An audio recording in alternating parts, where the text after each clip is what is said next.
So welcome to the folks that are here. And Nick, thanks so much for being here today. So we are going to be talking about decarbonizing the industry and how circular business models can really help. So a little bit intro on the Forward side. So I'm Nadia, I'm part of Forward VC, and we are trying to build the ultimate climate tech ecosystem by getting more engagement and catalyzing the community that we've got all around climate tech. We've got an accelerator program to support climate tech startups, and we've got a great community across Slack and WhatsApp channels across 3,000 people or so, and a bunch of really helpful resources. Some you can find behind me with the links. So anything and everything to help people fight climate change and do so together. And in that, we host these climate tech innovation series with experts and professionals in the space to help people move and fight that together. So for today's session, we've got Nick from Spin Ventures. And without further ado, I'll actually pass it over to him because he'll do a better job at introducing himself than I will. So over to you, Nick. Thank you, Nadia. And hi, everyone. Very, very excited to be here. I'm one of the greatest fan of Matt and the team work. I think it's great to see communities growing so fast and with that kind of like sense of energies. So a little bit about Nick and I guess how did I come about circularity. And then I'll tell you a bit more about what we're doing today. But most importantly, given the nature of the meeting, I think it's a great opportunity for the five of us to have a kind of like an intimate chat and make relevant conversation to what each of every one of us is doing, which I think is amazing. So my story with circularity goes back in 1980. So imagine like a little kids walking on this beautiful, beautiful island of Mauritius. And then as I'm walking on the beach, I saw these kids making cars out of Pepsi cans, this car, So I asked my mom to please grab one for me, which she did. And I've held this car ever since. I didn't quite know why when I was 4, why did I want so badly a little car? But when I was 10 years old, all my friends were skateboarding. It was the 80s. I was born in the city of Milan in Italy, and if you had a skateboard in the 80s, it was super cool. But my parents were very concerned that if you go around with a skateboard, people would just give you weed for free. And so, as much as I tried to persuade them that never happens, they wouldn't let me purchase a skateboard. So the skateboard became for me really sort of precious. And as all my friends were throwing away their boards, their deck, as the graphic was wearing out, I was actually taking those boards back and then secretly going to a garage, removing the first layer of ply, put some sticker, put some color, put some varnish, go back to school and sell this board back to other friends. And so I got my first skateboard. And then later on in 2006, I, with some friends, we set up a company that was a crazy upcycling business. So our approach was to go to large brands, large corporations, look at their value chains, and finding opportunities to reuse their materials. And so we start creating products. We had, a line of products was called Toji. Toji were toys made out of discarded jeans. We had tiles for buildings made out of shredded sneakers. We had PC holders made out of tire section. We had billboards. So billboards was a series of products made out of PVC advertising billboards. So we would literally approach corporation and help them analyze the waste they were doing, but then reclaim that waste to create more value. So this is, one of the, vintage piece from 2007 of a large project. I think it was like 500,000 square meters of reclaimed PVC billboards from Vodafone, transform into 500,000 accessories that we then give back to the Vodafone retail marketing team to attract new customers. And that company, unfortunately, went belly up. I was maybe too young, too busy with two other businesses, and too inexperienced. But that gave me the motivation to then set up Spin Ventures in 2012. And I guess the setting up of Spin Ventures goes back to the little car. I think when I look at this car, I don't see an environmental operation. I see someone who has the magic intuitions and the magic vision to see a car where everyone sees a bunch of Pepsi can waste. And that has always inspired me, and then has inspired people around me, and now the whole sort of like group around Spin Ventures, which I'll explain later. But fundamentally, those who can see a product out of abandoned resource clearly have that extra level of imagination. So that's the first step. And then the second belief is that if we need to create a car from scratch today, we need to buy these resources. Whereas the guys that are making cars out of nothing or out of reclaimed materials, clearly they have higher margins, because clearly their cost of goods are lower. And so it's not only a very imaginative business, it's also a better performing business. And then as a result, this business, this venture also have a positive impact on the planet. But what's most important for us is that these are extremely creative, imaginative, disrupting business that happens also to be high performing in terms of their economics and their financial figures. And so with this principle, we've set up Spin Ventures in 2012. And today, Spin Venture is a group with two parts aligned to, we say, to accelerate the transition to a circular economy, or to translate that in a more scientific term is to completely decarbonize the consumer and retail industry to the adoption of circular business model. And the way we do that is with two entities that operate in conjunction. So one is a seed to Series A venture capital fund that invests in business-to-business climate tech solution to decarbonize the consumer industry. Regenerative materials, your AI-enabled decarbonized logistic for supply and value chains, all the e-commerce model, all the reverse vending, reverse logistic part of the equation, everything, all the new ventures that come to market to disrupt an existing business model, applying one or more circular business model. So that's the investment arm. We're now raising for our fund number 2, which is going to start as a seed fund, and then fund 3 is going to be a growth stage fund where corporates are also going to invest to scale technologies. And then alongside the fund, there's an accelerator. The function of the accelerator is to integrate and aggregate those technologies, and then forge strategic partnership with large corporations over $500 million plus to effectively implement circularity and decarbonize their supply and value chains. And so the accelerator serves as a way to mitigate the risk of investments, but also to guarantee that the ventures can grow, mitigate the risk for investors, and it works for corporates because they have a kind of like an exciting innovation set of business to work with, and they can learn how to meet their environmental challenges whilst mitigating the risk of innovations outside of the companies. So this is kind of like a little bit about Nick's story and Spin Venture's story, what we're doing today. And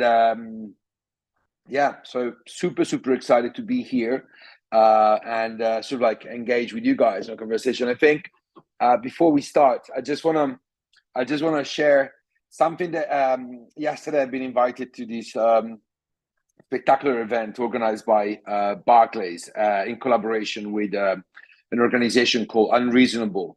And the energy there was amazing. And one of the things that was presented was very clear was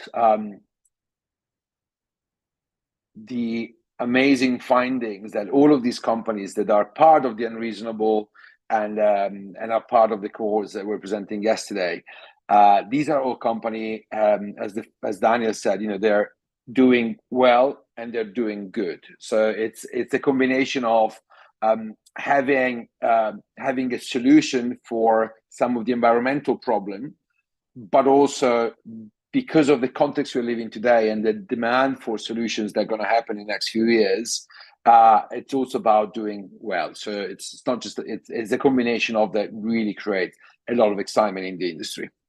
So very excited to be here with you today, guys.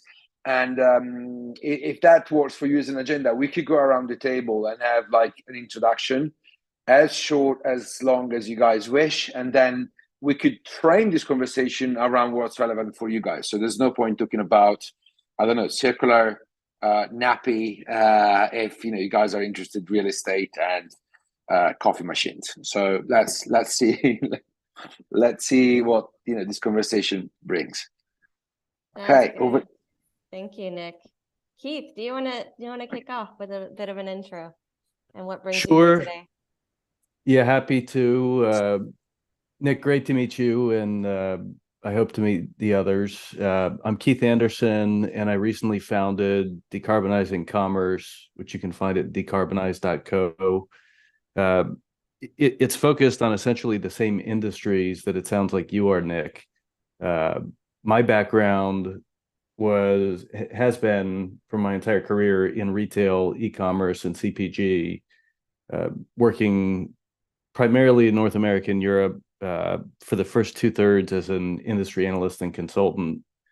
And then for the last 10 years or so as a strategy and product executive at an e-commerce analytics company that was acquired last year and gave me an opportunity to reorient my professional time in this direction. And it's essentially a version of the industry analysis practice that I was running 15 years ago, which was, as you recall, when mobile was emerging and online grocery was happening in a very small way in a handful of mature markets, but wasn't happening elsewhere. And I and my clients, frankly, saw a gap in the coverage of companies like Gartner and Forrester and some of the trade press and others, really helping not necessarily the technical folks stay on top of and make decisions about what to do and who to partner with, really something oriented to commercial and other conventional roles that we're certainly going to have a seat at the table, if not be responsible for changing how they work to implement a lot of these technologies. So, what I'm essentially doing with this new version of that business model is I started with a coverage universe of just under 400 companies that operate in many of the same areas that it sounds like you've invested in and support, Nick. Everything from ingredients and materials and new brands with disruptive business models to packaging and logistics and fulfillment and last mile. In fact, there's sort of a post that'll be published in about an hour that covers the coverage universe. And who knows where it's going to go? The last time I did this, it was heavily driven by what the clients wanted, and I think it will be this time too. But we are trying to grow the category, in essence, of people at the certainly the major retailers and CPGs, and we've made some tweaks to the model that I hope this time help us reach a longer tail audience of emerging brands in particular, because there's a huge audience of 5 years and under CPG companies working in this space, and we're trying to appeal to and be actionable to the people that maybe are curious but don't come with existing expertise and don't always understand why it's relevant or how it's going to change the work they do in sales or marketing or market intelligence or any of these functions that I've worked with my whole career. It's Keith. It's great to meet you, Keith. And it's absolutely, we see this every day. There's in the evolution, there's um, there's data that demonstrates that, we've read different numbers from like 70, 80, 90% of 90% of the company that needs to go some major change do not have the knowledge, the know-how, or the skills. And I guess we could say, well, 30 years ago, there was the IT guy, somewhere in the basement. And then the IT guy, all of a sudden, was responsible to purchase, typewriting machines and monitors and computers. All of a sudden, it's kind of like become the sexy CTO who's running our corporations, when technology has gone from being, kind of like a side thought to actually a core strategy to running the business. And this transformation is happening. This transformation will happen, and it needs to happen faster, because we don't have 30 years. So this is going to happen much faster. Most of the regulatory changes are going to happen from January in continental Europe, and then the rest of the world is going to adopt. But this is happening very fast, and a lot of the corporations are concerned because they most of them are realizing, in the sector that are subject to change, that your corporate social responsibility guy, as much as it's good, doesn't really cut it, because this is transformative change across all the functions of the business.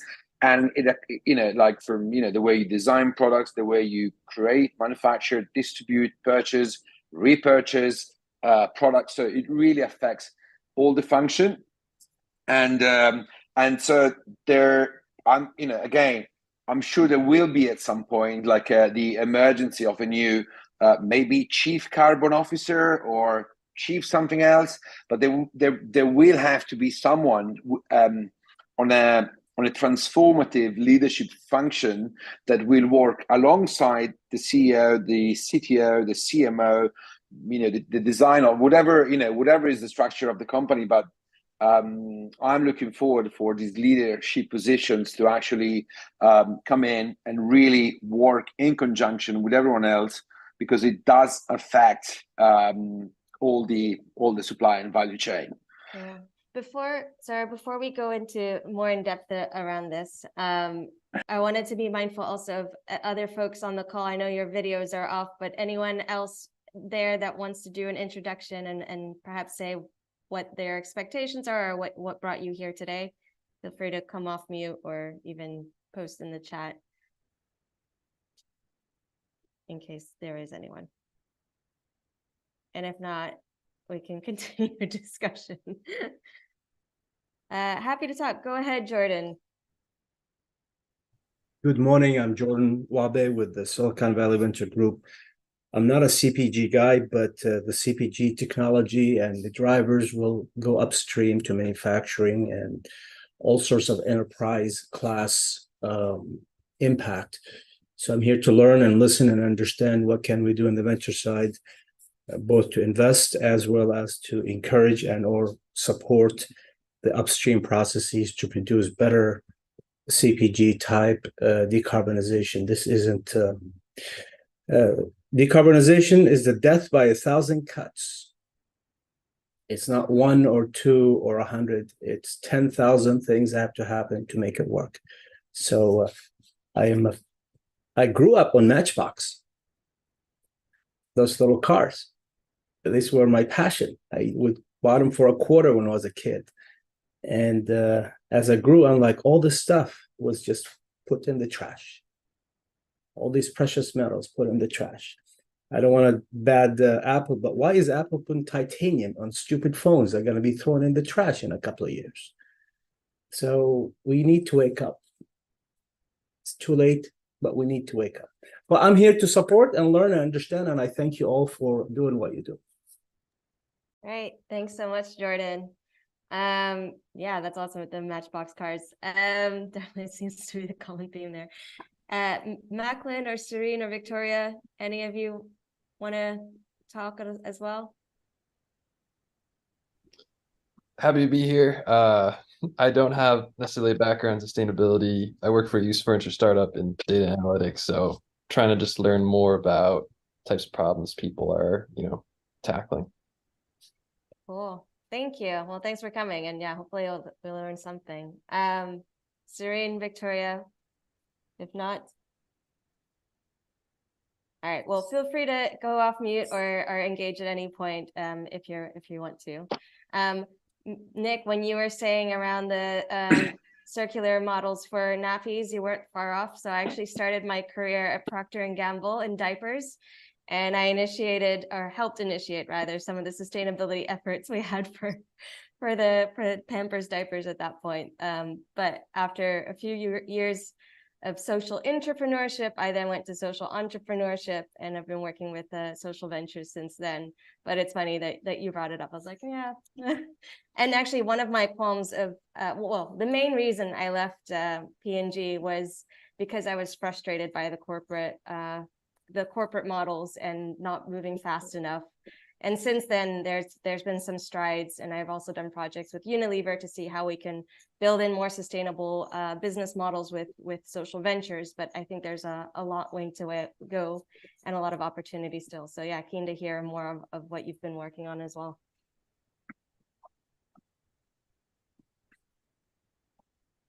Yeah, no, I guess touching, I'm just going to follow up on some of the conversations and also what Jordan was saying. Guys, all of this is new, and new is exciting, and for those who are part of the creation of new, so like all the entrepreneurs, they're really sort of it's really exciting. I mean, like yesterday I was in this auditorium with like maybe a couple of hundred people. It felt like being in an arena where gladiators were fighting, and all of these were climate tech entrepreneurs with lots of climate tech investors and passionate. It's just the energy is great because there's a tension that you're doing something good. By in doing so, there's a tremendous energy because you sometimes are going to be the first or the only. Let me just give you like some silly examples, which is not silly, but kind of can give you a sense. One of the person in our team kept sort of like pinching us to say, guys, there's this company that's making cellulose-based sparkles. And so she's kept on and on and on for like almost a year going, this is incredible. Sparkles are everywhere. We should definitely give a look. We should definitely invest. And these guys are great. They manage to reproduce sparkles by actually bracing lights for a natural process using biomaterials. So it's revolutionary. Still at pre-commercialization phase, so quite early, but no, absolutely stunning technologies. Now, 2 weeks ago, the European Union banned completely sparkles. And then, so you look out in the market and you go, okay. And all of a sudden you start realizing that sparkles are everywhere, from like, candy bars and toys and stationaries and fashions and cars and furnitures. And, it's everywhere. And how many companies are out there doing biosparkles on the planet? To our knowledge is one. Maybe to our collective intelligence, we discovered that it's not one, maybe it's two or even three, but these new companies becomes the market. Okay, so the opportunities are huge. But going back to, so I just wanted to share this because it's a super exciting sectors, and sometimes a regulatory change like this can actually make a huge difference. It is, in our experience, it's becoming more of a regulatory driven shift as opposed to being only like a climate concern or a consumer concern or a market concern change. Because of course, climate issues are out there, they're clear. Consumer, demand or activism is there as well. Brands that are, coming to markets in, very competitive sectors, going from zero to IPO in 4 or 5 years are out there, but that's not necessarily enough. I think each sector needs to find their own motivations, and and again, depending sector by sector, I mean, like Jordan was talking about mobile phones earlier. The mobile phone market is possibly dominated by two very large players. They think they have like 70+% of the market. And then there's, like a lot of like other smaller players, and then there are incumbents. Now, who's heard of Fairphone? Anyone? Nadia, Keith, Yep. Anyone else? Anyone else amongst the six of us? Samsung, Jordan? Jordan, have you heard of Fairphone? Okay, so of course, All the time, yes. Yeah. Yes. So Apple clearly Apple started making statement about decarbonizing their products about a year and a half ago, and then those statements became commitments. Those commitments became, kind of products. Those products became innovations. I think 6 months ago they decided to invest $300 million in this effort, and which is it's probably like, if you compare it, it's 0.0000001% of their market cap, right? So it's kind of like an affordable investment, but still it's better than a kick in the face. And now they're starting to adopt and work on their major scope 1, 2, 3 emissions. So mainly energy, reuse of energy, and then materials, and then all of their supply and value chains. But what they're doing is the first thing they're doing is, because they are the number one company on the planet. Of course, it's easier for them to speak with their top 300 supplier and say, okay, guys, now I need to make sure that you guys are with us in decarbonizing your own logistic systems and to use these energies. So Apple has the power to do that. Now, many companies do not have that power. And so when most of the time we look at products and, oh, this product is made of recycled wood or recycled plastic, amazing. But actually, if we recycle the plastic in Salt Lake, and then we will ship it back to Thailand, and then we craft it in Italy, and then we sell it in Norway, well, that recycling bit really carries no power. In fact, it's just the opposite.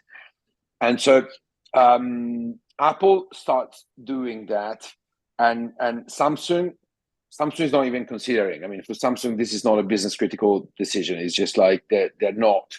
I think they're more concerned to actually move in the space than keep doing what they're doing. But between Apple and Samsung, and by the way, Apple has invested, and Apple is pushing and has released, like carbon neutral products. Apple has been attacked by all journalists on all fronts, because again, how could you guarantee that a product is in fact carbon neutral? Simply today, you cannot. I think the industry and everyone is working on really enabling all the supply and value chains to track data. But as of today, it's not yet possible. But again, technology and data will bring us there.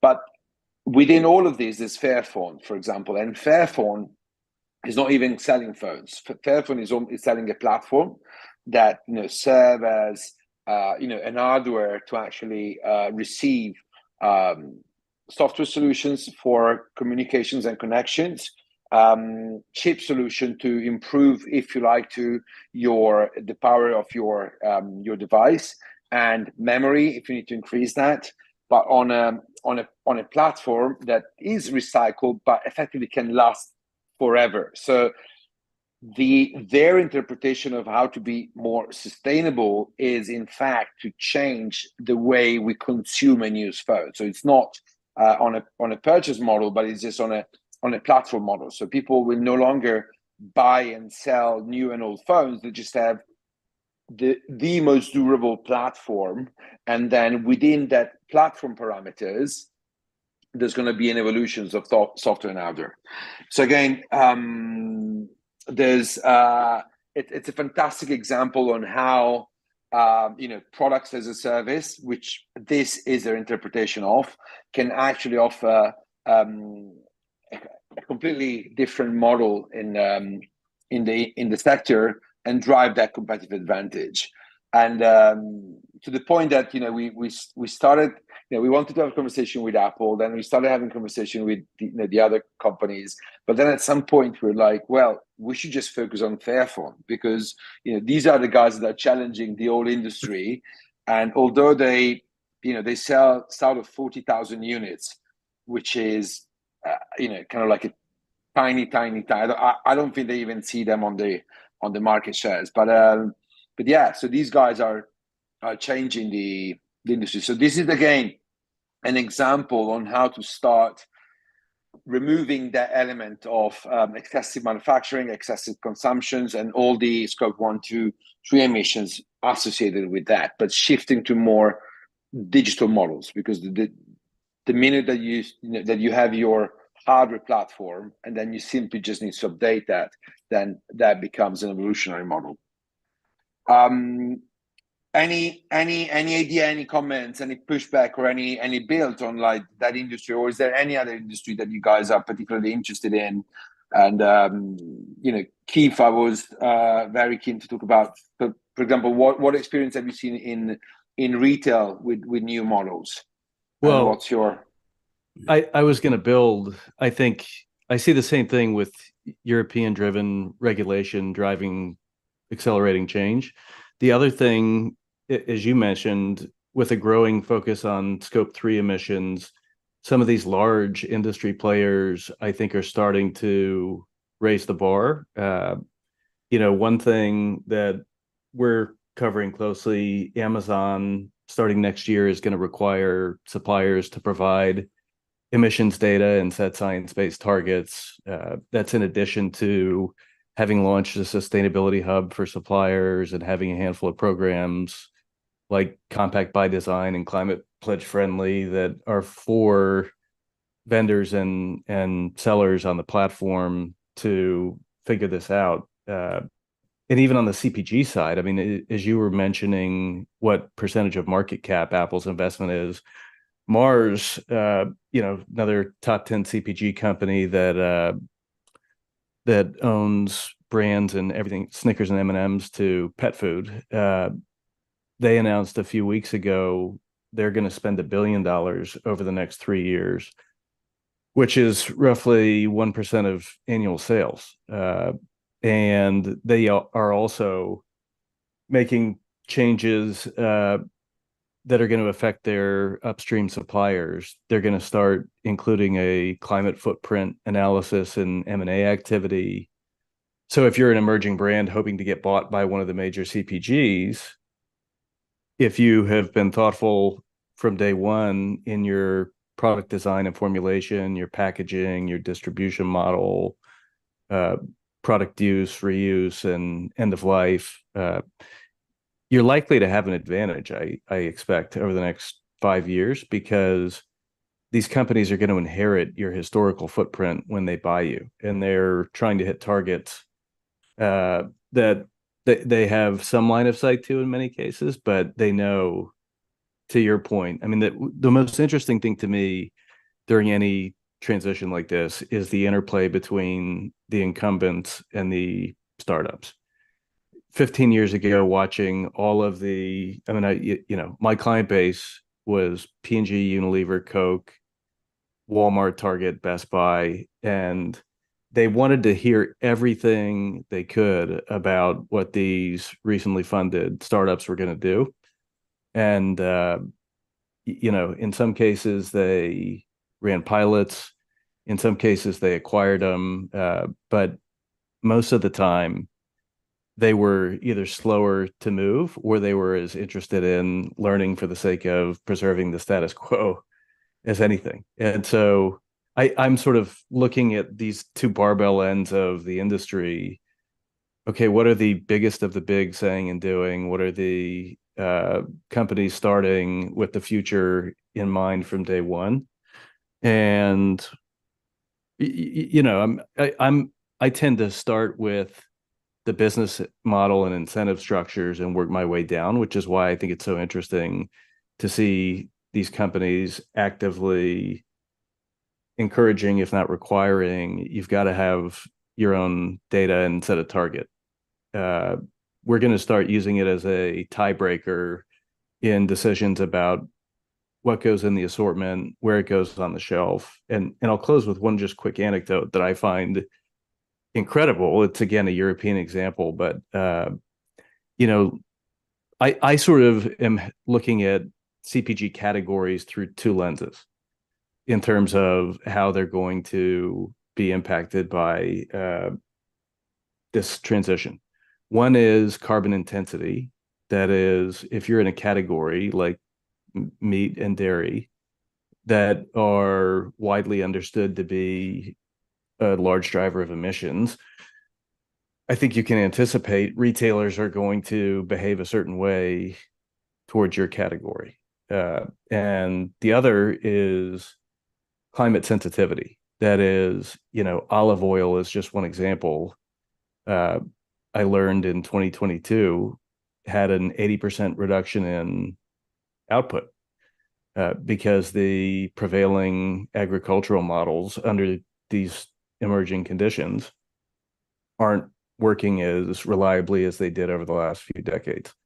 And so I think there's going to be a very different set of outcomes if you're in a highly climate sensitive category. And it's not that they're mutually exclusive. You can be both. But what Lidl is doing in meat, I think, is illustrative of what the carbon intensive categories are going to face. They launched their own private label of plant-based meats and dairy products a few years ago, which is not that atypical. But this year, their chief merchant basically stated openly to the industry, we're going to, by design, drive down sales of animal products. And since that time, they made that statement in February, and they've since started merchandising the carbon intense and the low carbon option side by side. And subsequently, they started promoting the low carbon alternative at price parity or below. And so I think, I'm following these kinds of things very closely, because if you're a big CPG company or grocery brand or whomever, I'm not saying this is going to happen at the same speed in every country or every category, but there are decisions that are happening downstream of the CPG companies that are starting to have significant implications, and I think are accelerating some of the interest in the industry of figuring out, okay, how do I, to your point, Nick, how do I accelerate what we're doing? Because, maybe when we heard some of our peers setting 2050 or, 2040 net zero targets, we sort of thought, I'm sure that my successor will figure this out. But as Mars actually explained pretty nicely in their recent report, there's a huge incentive to do as much as you can as soon as you can. And I think that awareness is actually growing pretty quickly among the majors. I'm not saying they're all doing it, but they seem to be more interested than I've ever seen them. Well, thank you, Keith. I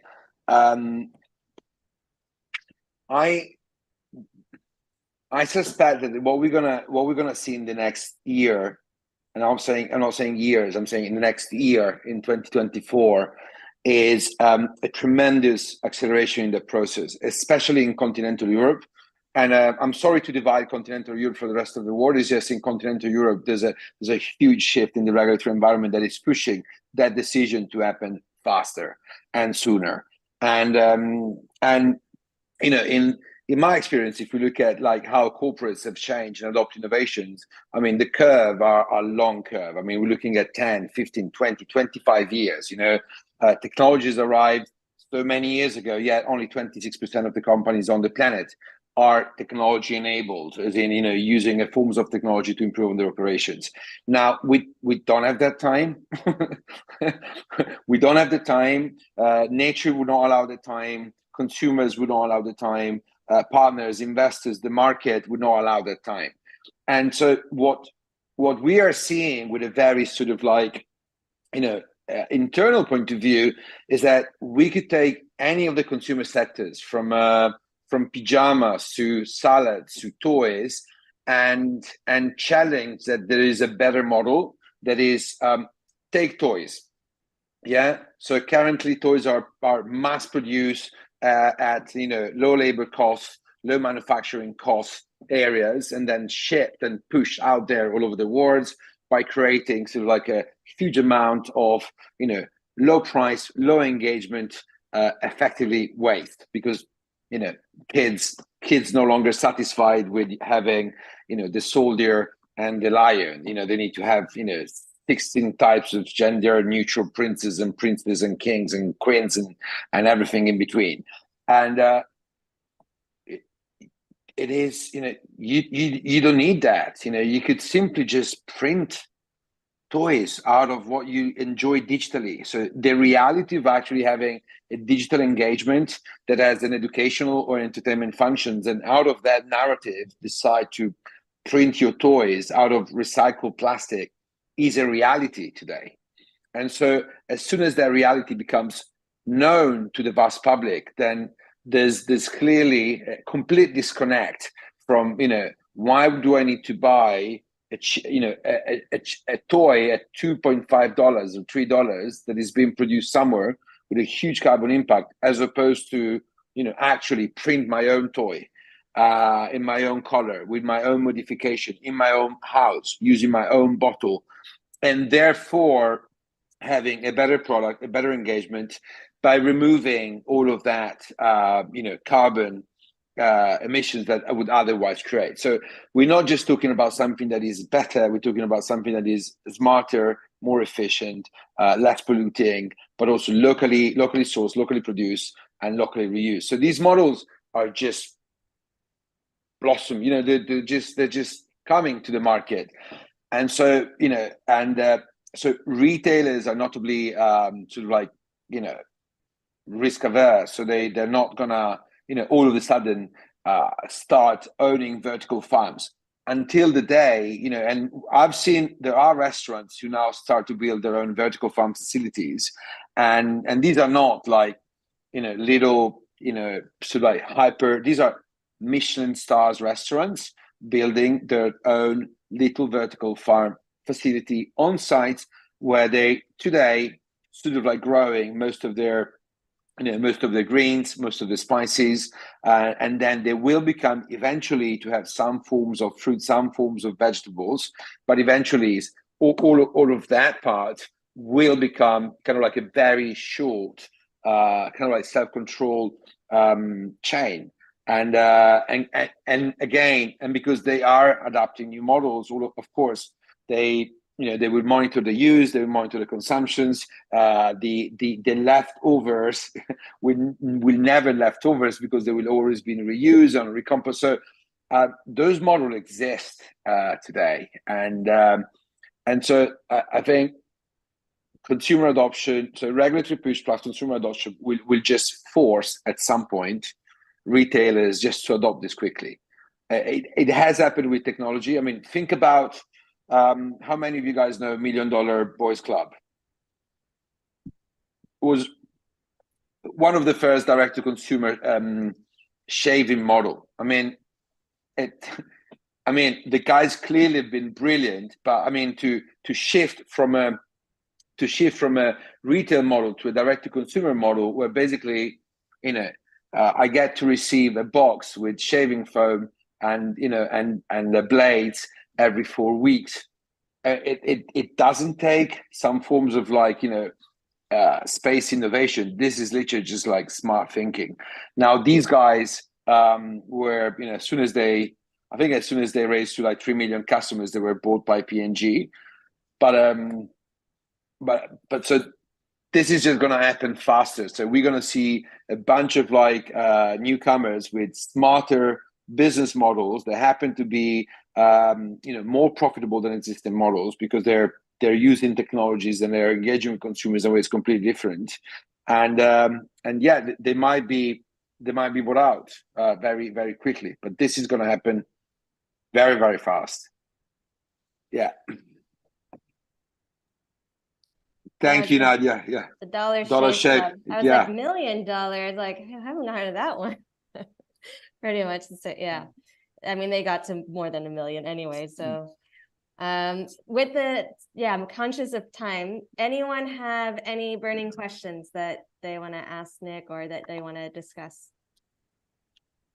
I'm curious. I was at a panel last night that was about the built environment, and it seems like there's very little regulation, at least within the US, around the built environment in terms of like materials you can use. So a lot of the efforts are self-directed and like self-enforced. And what seemed apparent to me was that a lot of the barriers to being able to do more in the built environment was very much data and sourcing driven, in that like there's a lack of transparency and, you know, or like even the like a rubric as to like what is sustainable, like what is healthy for people, like, and how do you rate these? And there's a lot, you know, you have LEED certification, you have all these certifications for the built environment. It sounds like today you guys were talking about, you know, regulation being a major driver of adoption, as well as like shifting consumer climate, or having like incumbents that effectively have just like by nature like better business models, more sustainable business models that can kind of inspire like these larger companies. I'm kind of curious where you see like data or that information layer as the source of friction. You know, Apple can throw $300 million at something, you know, they obviously can do a ton of manual research, but if all these individual companies are, you know, doing their own research, I'm curious, is that a problem that's also in the CPG industry? I have some thoughts, Nick, but go ahead if you've got some. No, I would say a couple of things. So first is, I think when we look at a product like this, you know, and if we just look at their environmental impact, then we can have a set of conversation, because, you know, we can discuss whether, you know, this is better being produced in certain materials, whether these are biomaterials or regenerative materials, whether we can recycle, reuse. Could it be a pencil as a service? So I'm not even buying the pencil, I'm just writing like as I do with my Hewlett Packard. And, you know, so all of these conversations apply because they are within a commercial context with a clear direction, with a clear relationship between, you know, a user, consumers, and a manufacturer. When we go into the built environment, then there's like a Pandora vase that opens up, because like try and go into a meeting rooms with 10 people or hundreds and ask them what is a sustainable t-shirt. You would probably get, you know, 200 different answers. And by all means, by nature, by virtue, all of these 200 answers are right in their own set, because the interpretation that they have of a sustainable t-shirt is one that reflects their own interpretation. So it must be, you know, perhaps with organic materials or second hands, or, you know, we should all be naked, or it should be, you know, created by people with certain skills, etc., etc., etc., etc. So that conversation sort of like takes a different route the minute that we start applying data, right? So the minute that we say, hey, okay, regardless of the gender specifications of the boards and the color of the shirts, and what's the impact of that t-shirt?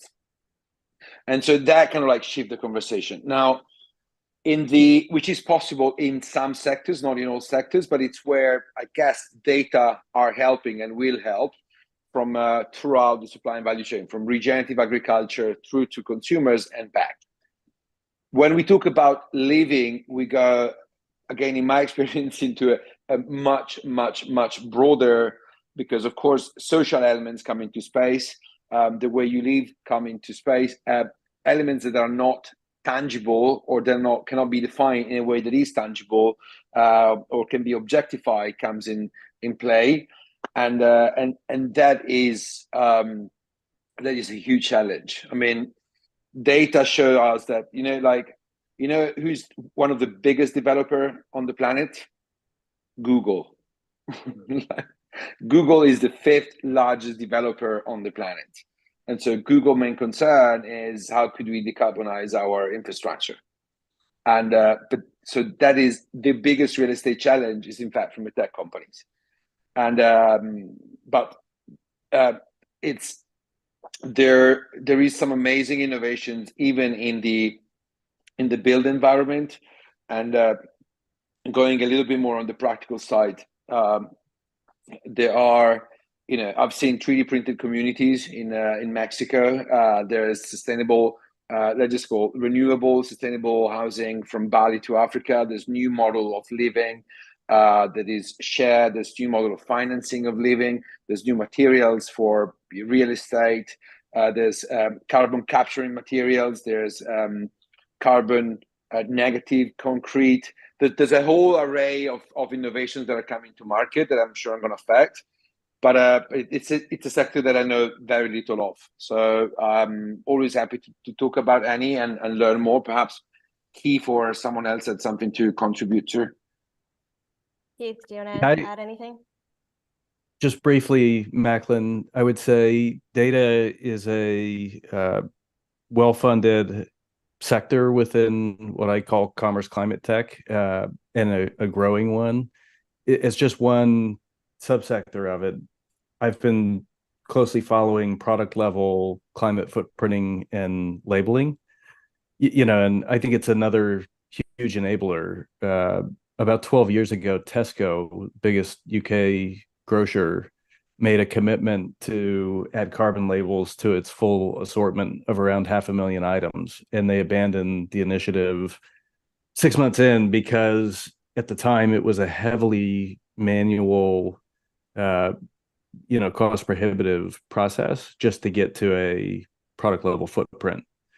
Now there's 8 or 10 primarily venture-backed companies that have analytic software that can, in minutes, do a life cycle analysis and give you estimates of a specific product's footprint.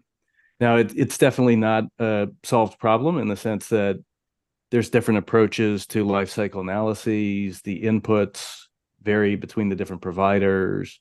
So I think it's going to remain a dynamic space, but I definitely am seeing a ton of interest in data analytics in the administrative layer of CPG and retail.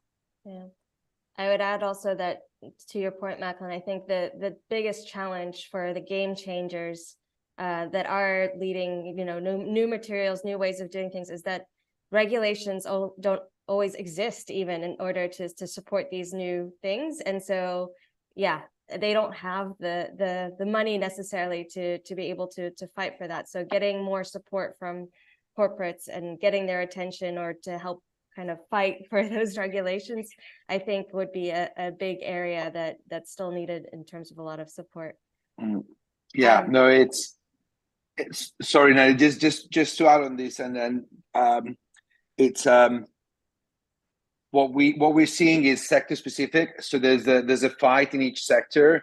And for example, if you look at clothing and apparel, track and trace technologies based on embedding that either NFC or chip or any technology into the fiber.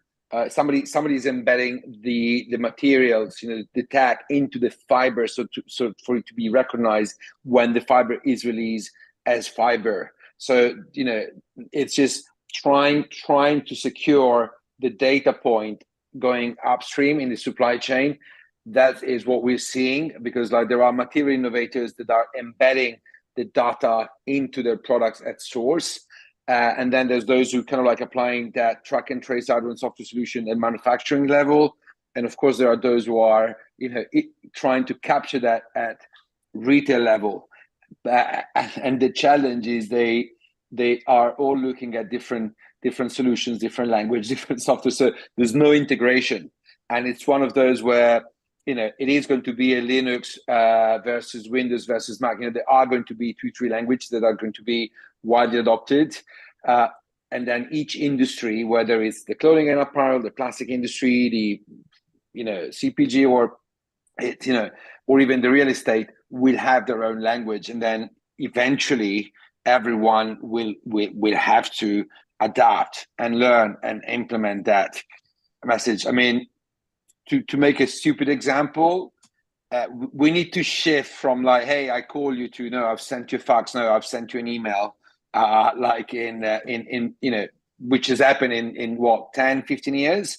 This will have to happen in a matter of, like, in comparison, in a matter of, you know, months. So yeah. So definitely still some work to do, but the more collaboration, the better. And with that note, I realize we've run over time a bit, but definitely a really engaging discussion, and really appreciate it. I actually enjoyed this more intimate session because of that. So Nick, any final words that you want to wrap up with? No, so first of all, I want to say thank you to Nadia and for World VC to organize this. I believe it seems to me that because of the variety of the topic, we could make verticals, like one vertical on CPG, maybe one sub vertical on real estate, one vertical on other, you know, maybe one on industrial, one on others. So I think it would be good if you guys are part of the communities, because I think for every meeting there's certainly like a circularity community. So if you guys are part of the community, we could run a little questionnaire and see what are the themes, and then it's a great segue, because we've been we have different sector calls now as well, so sector events. So yeah, thanks for the lead in, Nick. So definitely, if you haven't already, please join our community and find the relevant subgroups that we're calling them in terms of your interest, and continue conversation. It'd be great to continue this conversation there as well. But yeah, and also if you guys have any recommendations on other types of sectors that you want to make sure that are represented, or feel that aren't in any, we're actually trying to currently like scope down, because we have too many. And so we're trying to filter it to make sure that it's the ones that are concrete, and then we get a bit more engagement in on them as well. So we'll share that with you guys shortly as well. But thank you so much for today. And yeah, hopefully let's continue this discussion in the community, whether on Slack or WhatsApp. Yeah, find the relevant groups there. And yeah, again, Nick, thanks so much for this. thanks everyone. Bye. Cool. And also, if you want to find out more, I think, about Nick and Spin VC, sorry, feel free to get in touch with him as well. Bye, guys. Bye, guys. Ciao. Thank you.